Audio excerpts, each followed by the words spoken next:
Today, we go behind the taps at Bad Dream Brewing in New Milford, Connecticut, where a group of 4 friends combine their love of home brewing with their love of horror fiction to open New Milford's first microbrewery and tap room.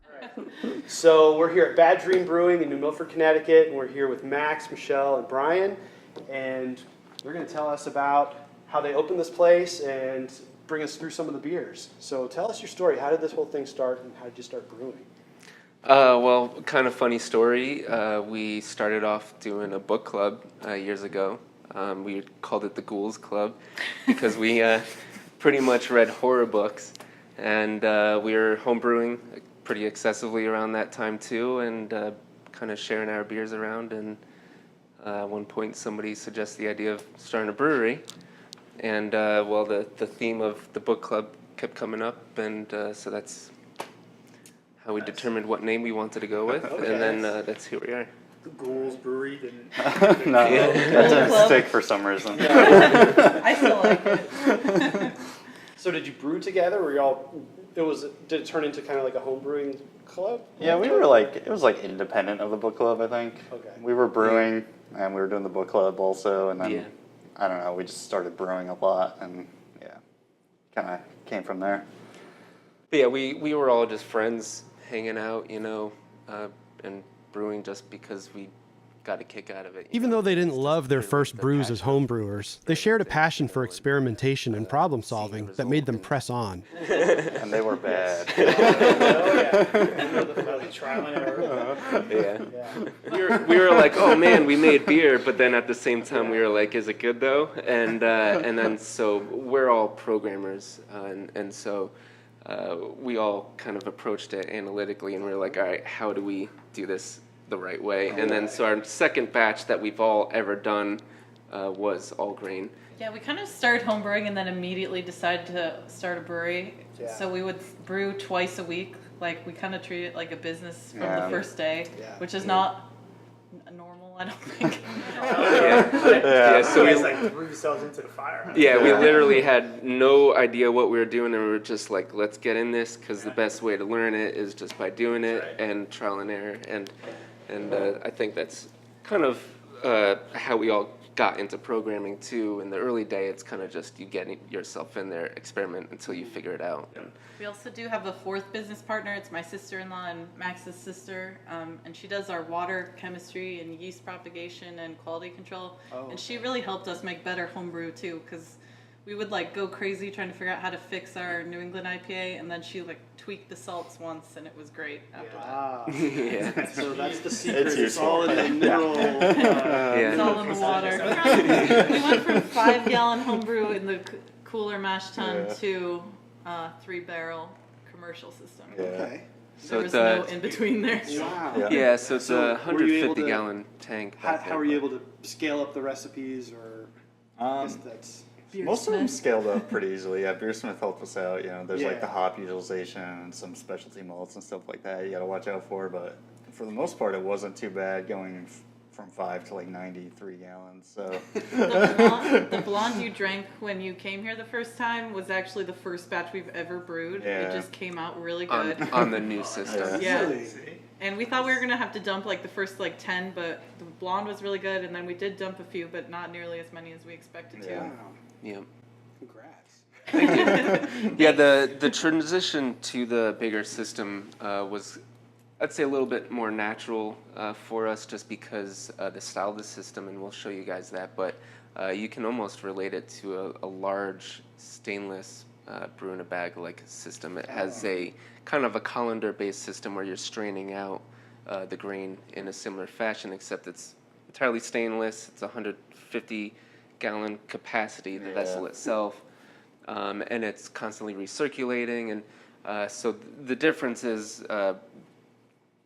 kind of just learning how to work with the hoses, when to pump, when to circulate, when to just bring up the heat, everything on that. It's just moving from our homebrew system and kind of making it bigger in a way. Now, you all know how to do this, or is it like specialized? Like one of you guys is. Like, yeah, we all specialized brew. in one thing?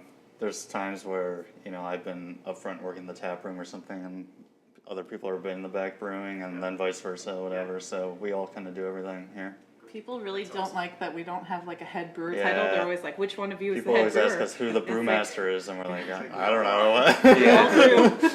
Yeah. You all do it. So We it's just fun. do stuff. Yeah. Yeah, we all like the idea that we're all kind of aware of what's going on, and there are things that some of us have to stand back and go, wait a second, is this right? Max, like, which hose goes here? Kind of a thing. But in More general, of a logistics kind of a Yeah, thing. yeah, in general, we all have the knowledge and we all have the experience on doing a brew all on our own if we really needed to. But I think in general, we all like to be involved with most of the brew days anyway. We just like to see the in and out of it and have a hand in it. And even if, for example, if Emily, she might not be around for the whole brew day, but she will prepare the yeast, she'll prepare the salts, and she'll be preparing anything else that we need during the day and helping out here and there. And we all kind of trade on and off on certain things throughout the day. That's great. Yeah, that's awesome. Now, I love like hearing like more about like how you guys got to this point. Now, I know opening up a business, you know, there's gonna be some struggles. You know, that's what I like to hear. You know, because that's what makes you guys stronger. You know, if there's one struggle, I guess that you guys had, you know, that you guys can tell us. I've heard you don't want to be the first brewery in a town that doesn't have a brewery. Oh, that's pretty You interesting. guys told us that like 2 years ago. Yeah. We're already open. When Is there something about that we don't know? Are we like plow through Are all we- the red oh, tape, okay. right? Actually, Obviously, yeah. Yes, Obviously you so- know now, but we had to So- talk to the town departments, and we had to like walk every department through like what was going to happen. that's right. Well, prior to that, we had kind of lucked out with like zoning had just changed the laws here to make it much easier to open something like this. Yeah, they And changed that was it like, in May, and then we signed our lease in Yeah, October yeah. last year, so that was perfect for us. Yeah, I think previously we wouldn't have been able to start up in this location. Yeah. Yeah. They weren't allowing retail locations for breweries. yeah, And so they had amendments for that. We went to the meeting for that, and the whole town, everybody that came for that meeting, everybody was pretty much overwhelmingly for it. So, and the town sounded excited about the idea of a brewery as well.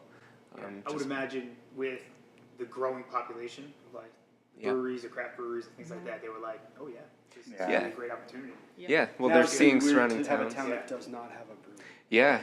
yeah. They're Well, kind they're- of all over now. Yeah, they're reading about all the benefits that a lot of the breweries are bringing, and there's also concerns, like they brought up their concerns about wastewater and water usage in general, and but for at least us and the other guy that's going to be opening up, we're pretty small compared to a lot of the larger breweries out there, and so our water concerns are pretty minimal. You know. I feel like we really lucked out with the town too. Like every single department was so great and really worked with us because they were learning and we were trying to figure out like what needed to happen too. Yeah, I mean, so we were learning at the same time. Yeah. Like, Yeah, we had done. it's a Yeah, big scale up thing for us, so we were That's like, a really positive experience. Yeah, we had it was actually- They were good. like, please open a brewery. like we paid for everything ourselves between the 4 of us, Yeah, funding. which definitely was stressful. And we kind of started running low on money, and like we were like, when you're building out a brewery, you're kind of afraid that it's never going to open.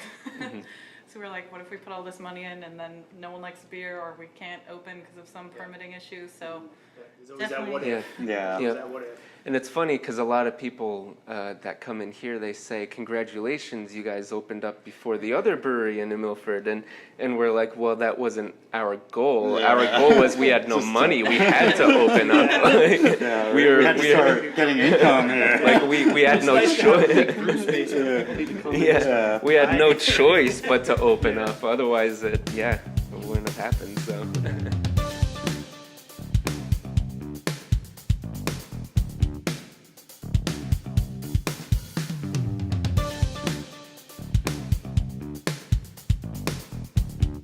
Next, Max, Michelle, and Brian took us through a flight of the 5 beers they have on tap. Drinking here, so we're starting with Yeah, so blonde. go left to right there.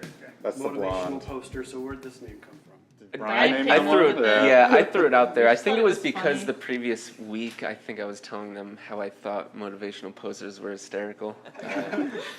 But yeah, we were tossing names around, and we had a whole list of names that we were throwing out, and then I proposed motivational poster because this ended up being one of the beers that at the brewery when we were doing the build out, we all were just drinking it because we loved it, and We didn't think we were gonna serve it. yeah, it was Oh, it was really? so easy to drink, and it was so refreshing. And just while we were working here, not that we were drinking a lot of it, but in moderation, you know.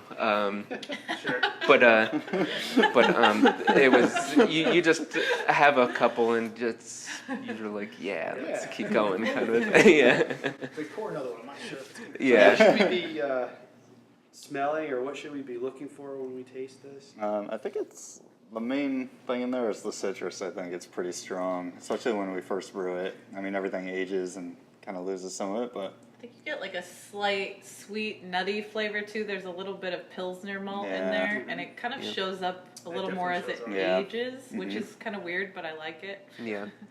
And then for me at least on the nose, we do have Eldorado hop in there. yeah, it's a which little bit of sweetness. kind of in gives it there. a little sweetness, a little bit of a super subtle. kind of like cotton candy-ish like Yeah, sense they on the say nose. Candy for that one. Yeah, very very slight, but you could find it there.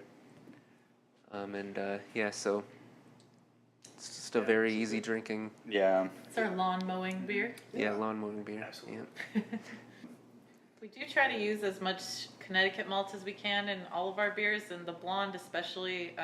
There's one malt house in Connecticut that just opened, and it's called Thrall Malt, and they've been a tobacco farm since like 1646 or something, but they're pivoting to malt, and I think they have a few hop fields too. So we get a ton of our malt from them, and the blonde is mostly Connecticut malt. Or it is Very cool. primarily Connecticut malt, right? Yeah, it's usually 100%. Yeah. Unless we run out. Oh yeah, so the second one, Variety of Spiders, is our pale ale, and that's one, the blonde and the pale ale we've been brewing since we were home brewing, working on that recipe for like years. Yeah. And that's been our favorite for a long time. yeah. So you'll see again like how clear that is now. It doesn't come out like that. Yeah, that's unfiltered. It's just Yeah. been sitting in the keg Uh-huh. for a few weeks now. So this is the toasted, fruity, slightly hoppy. Yeah, Yeah. so it has I mean, biscuit it's got a malts in it. great aroma. Thank you. Yeah, that's actually double dry hopped, Yeah. which I realized we should advertise that more because it's like we put a lot of hops Yeah. in there for a pale ale. We use a lot of it's just Simcoe and Amarillo in that beer. Yeah. I love Amarillo. Yeah. Yeah, this- Me this too. is really I want to put in everything, but now I know how expensive it is. So this beer is definitely like a little maltier than the rest of our stuff, I think. But it's got some good flavors. I think it melds well with the hops, and it's easy to drink, I think. Yeah. I like the toastiness. Yes. Yeah. Thank you. Yeah. It's really good. The next sorry. one is Mellowcore. So that's our New England style IPA. Flavor. Kind of good. The color. Yeah, so all of our beers use the same yeast, except that beer we use London Ale. London Ale yeast. Like we're Yeah, here, we Yeah. had Mellowcore fully ferment in one day before, and we were like, oh, like which is really great for us actually, because then we can turn beers around by like the next week when we're open. But Yeah. Yeah. it's That's insane. pretty cool. This actually also has biscuit malts in it, Is this it? so it kind of has like Chunks in there. a funky biscuit flavor. I kind of see where you're coming from. I like that. It's like a interesting. It's like a It's sweetness like of a some twist on kind. a sweet Yeah. citrus. Feel. yeah, and I think we added the biscuit to kind of help with that, giving it like a little sweetness. Yeah, a little with, bit of color too. Gives it a really and, nice orange color too, Yeah. instead of like the light yellow color. Yeah, a lot of New Yeah. England's when the color is too dark or something, they just look like muddy almost. Yeah. This is a great color. I love the easiness to it. Yeah.